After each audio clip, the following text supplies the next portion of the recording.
Hello friends, आप लोग कैसे हो? आई होप सभी अच्छे होंगे। इस वीडियो में हम लोग linear equation in one variable यानी एक चर वाले रैखिक समीकरण का पार्ट 4 डिस्कस करने वाले हैं।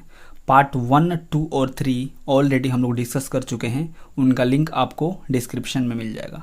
राइट, 1 से 3 तक में हम लोग linear equation in one variable को सॉल्व करना सीखे थे, लेकिन पार्ट 4 में हम लोग वर्ड्स प्रॉब्लम करेंगे। मतलब आपको इस टाइप से स्टेटमेंट के फॉर्म में क्वेश्चन दिया होगा, उनको पढ़ के लीनियर इक्वेशन खुद से बनाना है, तब उसको सॉल्व करके यहाँ पे जो भी क्वेश्चन में आपसे पूछा है उसका आंसर बताना है। ठीक है, तो पहला क्वेश्चन है, इसको पढ़ते हैं और देखते हैं कि कैसे हम लोग इक्वेशन बनाएंगे और उसको सॉल्व करेंगे। ठीक है, तो क्वेश्चन पढ़ते हैं। जैसे बोला है the sum of two numbers is 74। ठीक है, if one of them is 10 more than other find that numbers. मतलब बोल रहा है सम मीन्स एडिशन होता है, मतलब जोड़। दो नंबर्स को जोड़ने पे 74 के इक्वल आता है वैल्यू।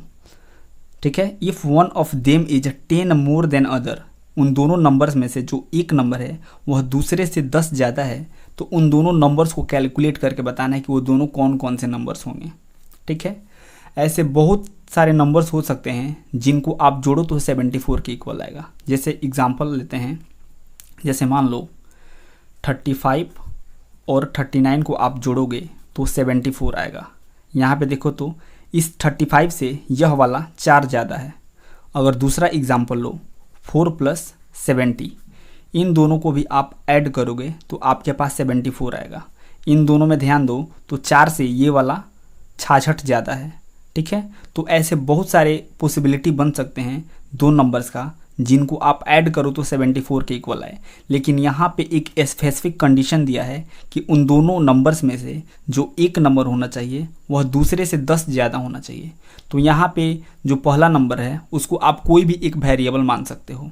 ठीक है, क्योंकि ना ही आपको पता है कि वह कौन सा नंबर है और ना ही हमको पता है कि वह कौन सा नंबर है, तो हम लोग मान लेंगे कि उन दोनों में से जो पहला नंबर है वह x है।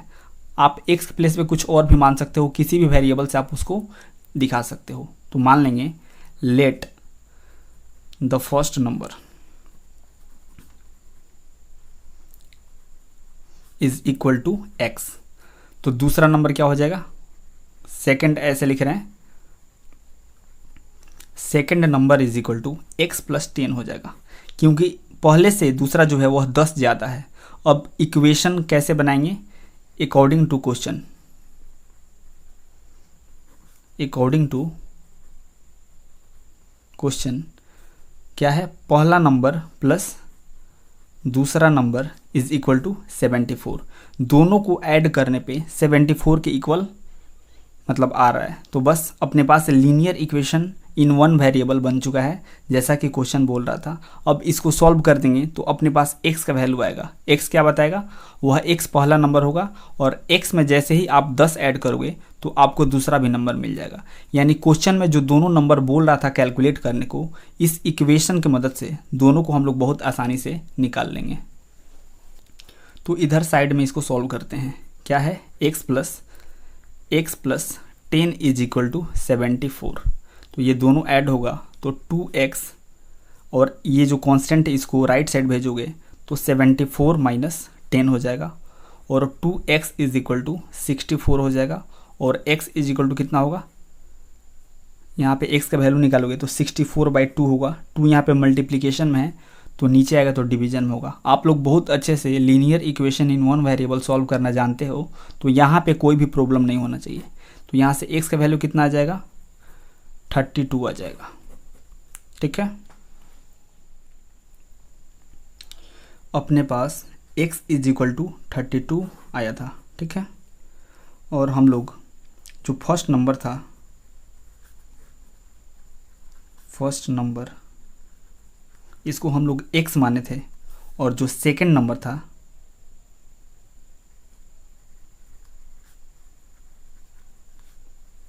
इसको हम लोग क्या बोले थे? x + 10 बोले थे, और x का वैल्यू अपने पास 32 आ चुका है। यानी x इज इक्वल टू 32, यानी यह फर्स्ट नंबर होगा, और x में 10 आप ऐड कर दोगे तो आपके पास सेकंड नंबर आ जाएगा। यानी 32 + 10 कर दोगे तो आपके पास 42 सेकंड नंबर आ जाएगा। अब क्वेश्चन क्या बोल रहा था? दोनों नंबर्स को ऐड करने पे 74 के इक्वल आना चाहिए। तो दोनों को आप ऐड करके चेक करो तो 32 + 42 कितना आएगा 4 और यहाँ पे 7, 74 के इक्वल आ रहा है। और इन दोनों के बीच में आप देख सकते हो कि 32 में 10 जोड़ोगे, 32 में 10 जोड़ोगे तो आपके पास 42 निकल के आएगा। यानी जैसा क्वेश्चन बोल रहा था बिल्कुल वैसा हम लोग नंबर्स निकाल चुके हैं। 32 और 42 अपना आंसर होगा। दोनों को ऐड करोगे तो आपके पास 74 आएगा और दोनों में से जो पहला नंबर है उससे दूसरा 10 ज़्यादा है। जैसा क्वेश्चन बोल रहा था वैसा हम लोग नंबर्स निकाल चुके हैं। तो आई होप बिल्कुल समझ में आया होगा। कभी भी इस टाइप के सवाल आप बनाओगे तो लास्ट में जो आपका आंसर आएगा उसको आप वेरीफाई भी करोगे कि जैसा क्वेश्चन बोल रहा था हमारा जो आंसर आया वैसा वह वेरीफाई हो रहा है कि नहीं। ठीक है, तो इसको वीडियो पॉज करके लिखो। अगला क्वेश्चन देखते हैं। इस क्वेश्चन को सॉल्व करके एक बार देखते हैं। पहले क्वेश्चन पढ़ते हैं, इससे लीनियर इक्वेशन बनाएंगे, उसके बाद से जैसा क्वेश्चन में बोल रहा है उनको कैलकुलेट करके उसको वेरीफाई भी करेंगे। ठीक है, तो क्वेश्चन पहले पढ़ते हैं। बोला है 4/5 of A number is 10 more then 2/3 of the number, find the number. मतलब बोल रहा है कि किसी नंबर के 4/5 पार्ट जो है वह उसी नंबर के 2/3 से 10 ज़्यादा है, तो बताना है कि वह कौन सा नंबर है। मतलब कोई नंबर रहा होगा उसका 4/5 कैलकुलेट किया है और सेम उसी नंबर का 2/3 भी कैलकुलेट किया है, और जो 4/5 है वह 2/3 से 10 ज़्यादा है, तो बताना है कि वह कौन सा नंबर होगा।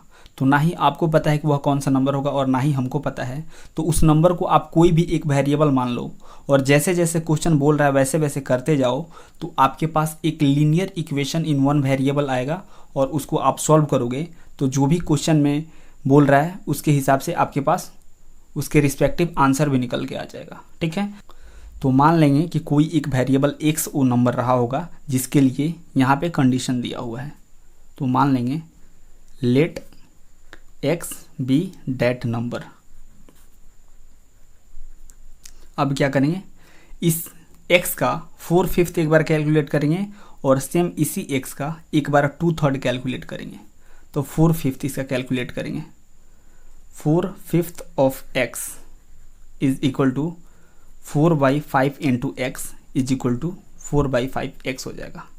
ठीक है, एक बार सेम इसी नंबर का 2/3 कैलकुलेट करेंगे, यानी 2/3 of x is equal to 2/3 into x is equal to 2x/3, यानी x का 4/5 इतना आया है और x का 2/3 इतना आया है। अब क्वेश्चन क्या बोल रहा है एक बार और पढ़ते हैं ताकि हमको linear equation in one variable बनाने में थोड़ा मदद मिले। 4/5 of A number is 10 more then 2/3 of the number. मतलब जो 4/5 है वह 2/3 से 10 ज़्यादा है, यानी ये वाला 10 ज़्यादा है। यानी जब इसमें से आप इसको घटाओगे तो आपके पास 10 आएगा, क्योंकि ये वाला वैल्यू 10 ज़्यादा है इस वाले वैल्यू से।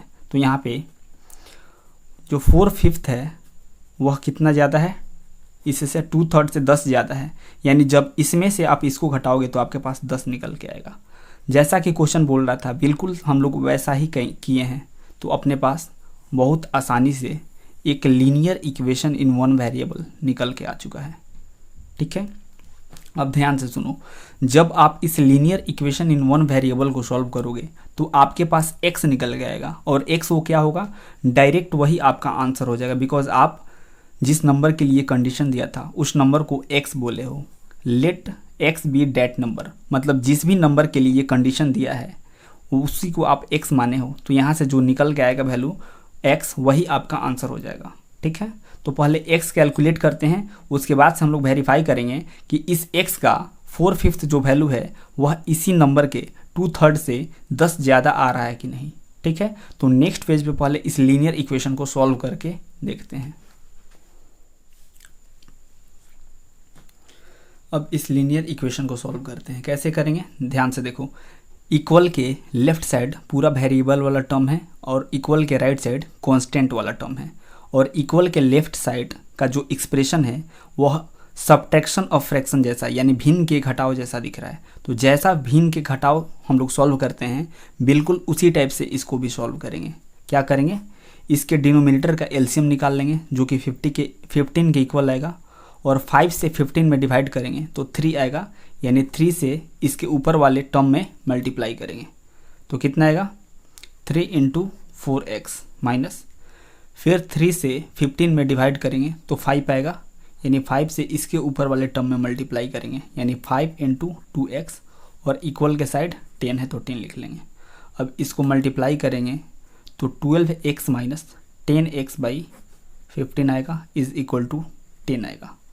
ठीक है, अब 12x माइनस 10x करेंगे तो 2x आएगा divided by 15 is equal to 10 आएगा। हमको तो x कैलकुलेट करना है ना, तो 1 बाई 1 करके जो भी कांस्टेंट है लेफ्ट साइड उसको राइट साइड भेजेंगे, यानी 2x is equal to 10 into 15 हो जाएगा, क्योंकि 15 यहाँ पे डिवीज़न में है यानी यह राइट साइड आएगा तो मल्टीप्लिकेशन में हो जाएगा। और फिर यहाँ पे 2 जो है वह x के साथ मल्टीप्लिकेशन में है, यानी इधर से यह राइट साइड आएगा तो यह डिवीज़न में हो जाएगा, यानी x is equal to 10 into 15 by 2 हो जाएगा। अब 2 से 10 कटेगा 5 बार में, यानी x इज इक्वल टू 75 आ जाएगा। यानी 75 वह नंबर है जिसका 4/5 आप निकालोगे और 2/3 निकालोगे तो जो 4/5 होगा वह 2/3 से 10 ज़्यादा होगा। इस बात को हम लोग वेरीफाई करते हैं पहले। ठीक है, x का जो अपना वैल्यू था x इज इक्वल टू कितना आया था, x इज इक्वल टू 75 निकल के आया था।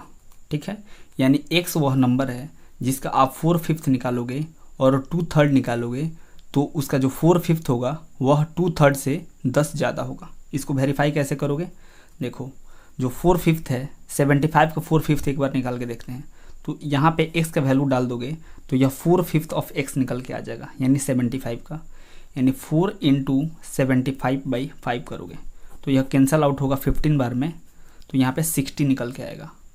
वैसे ही यहाँ पे x डालोगे तो यह 75 का 2/3 आपको निकाल के दे देगा, यानी 2 इंटू 75 बाई 3 करोगे तो यह 25 बार में कटेगा तो यहाँ पे 50 आएगा।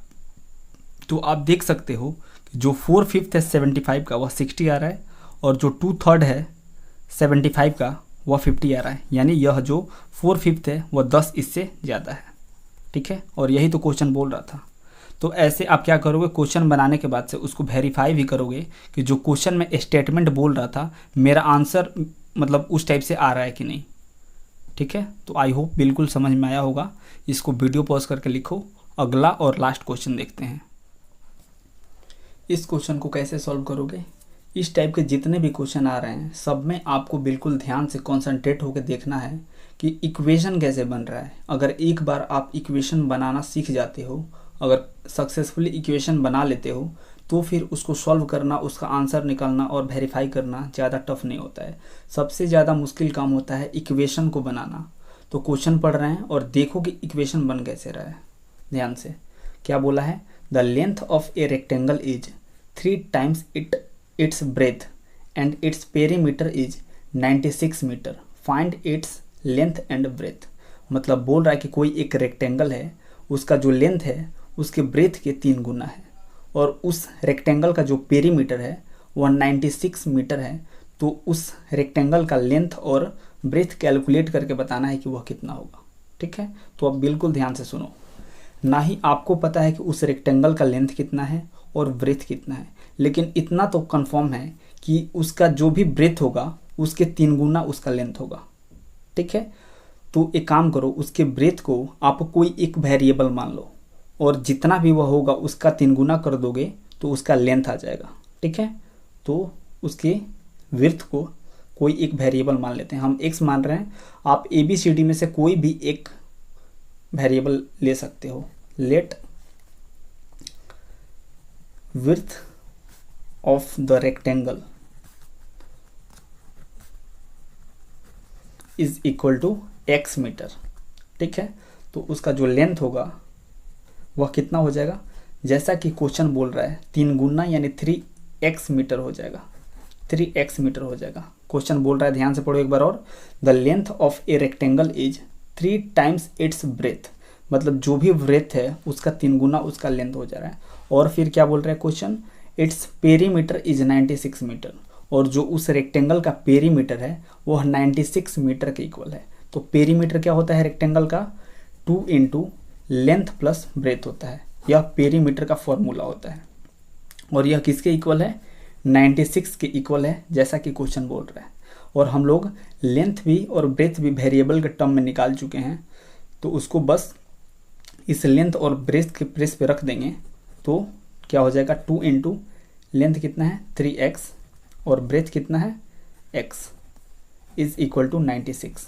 तो यह अपने पास जो निकल के आया है इस क्वेश्चन के कॉरेस्पॉन्डिंग यह अपना लीनियर इक्वेशन है। ठीक है, जैसे ही आप इस लीनियर इक्वेशन को सॉल्व करोगे तो आपके पास x का वैल्यू निकल के आएगा और वह जो x का वैल्यू होगा इस रेक्टेंगल का वह आपका ब्रेथ होगा, क्योंकि आप x को ब्रेथ माने हो।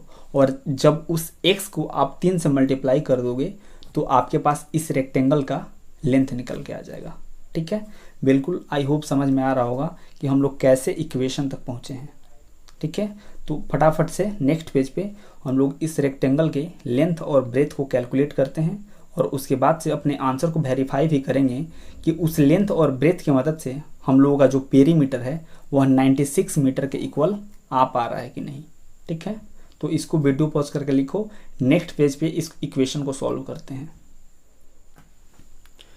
तो इक्वेशन को कैसे सॉल्व करेंगे, ये दोनों x वाला है तो इन दोनों को जब आप ऐड करोगे तो 2 into 4x is equal to 96 आएगा। अब इन दोनों को मल्टीप्लाई करोगे तो 8x इज इक्वल टू 96 आएगा। अब x का वैल्यू कैलकुलेट करना है तो x is equal to 96 upon 8 हो जाएगा, क्योंकि 8 जो है इधर मल्टीप्लिकेशन में है, यानी इक्वल के राइट साइड जब यह आएगा तो डिवीजन में हो जाएगा। इसको कैंसिल आउट करोगे तो यहाँ पे 12 बार में यह कैंसिल आउट होगा, यानी जो x का वैल्यू है वह आपके पास 12 आएगा।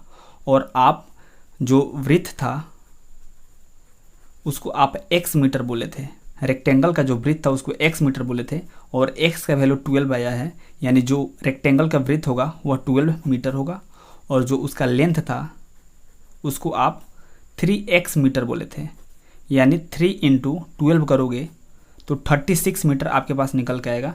यानी उस रेक्टेंगल का जो लेंथ है वह 36 मीटर होगा और जो ब्रेथ होगा वह 32 मीटर होगा।